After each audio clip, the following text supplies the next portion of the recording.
And if you're a parent, you're very excited about them going back to school. But Dr. Jamie Friedman joins us now with this morning on how to keep your kids safe and healthy. It's this time of the year, Dr. Friedman. Good morning, by the way. Good morning. When the kids go back to school, I'm like, oh gosh, here we go again. The sickness and the bugs and everything starts all over again. Yeah, there's so many things to keep in mind when kids are going back to school. Right now, we're not yet in cold and flu season, which is a good thing. So it's good to remind them about really good hand washing, making sure they're not sharing, food with their friends, and just making sure that all of their appointments are set and they've got all of the medication they might need, whether it's for asthma or other things that might flare up in the fall. So get everything all set. Make sure they're washing their hands.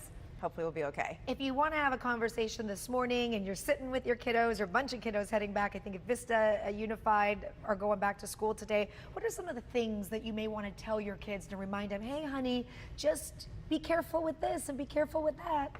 Well, this is a really good time of year for a lot of safety reminders. So if your kids are walking to school, making sure that they're walking in groups unless they're with a parent, talking to them about stopping at the crosswalk, making sure they're watching, look at the driver next to them, make sure they know that they're crossing.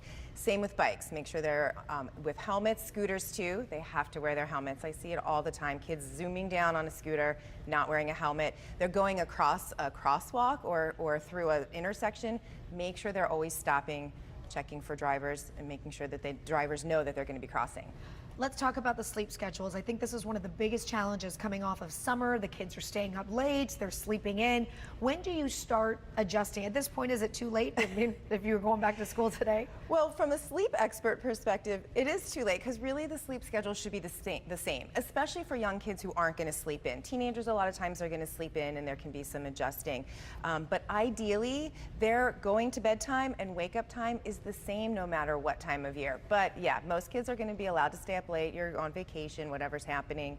So this is a great time to let's keep moving it up in increments. Try to get them up at the time that they're going to have to get up for school too. Okay, and then if your kids are having trouble sleeping or they're not getting enough sleep, what are some pieces of advice that you can give us to help us get things back in order again? Yeah, I always talk about sleep hygiene. Everything that's surrounding the sleep time, you want to have screens off.